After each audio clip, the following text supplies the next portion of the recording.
திருச்சிற்றம்பலம். திரு அண்டப்பகுதி.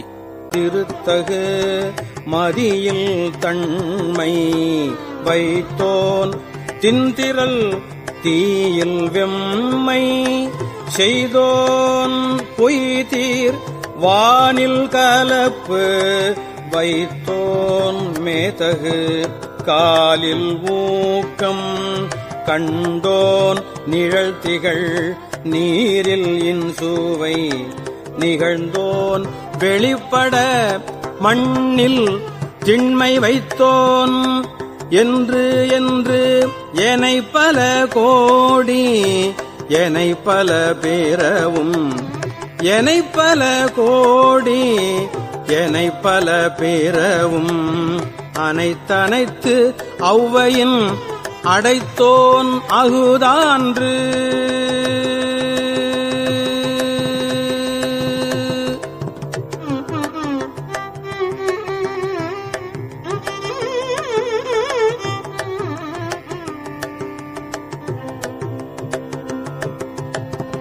முன்னோன் காண்க முழுதோன் காண்க தன்னேரில்லோன் தானே காண்க.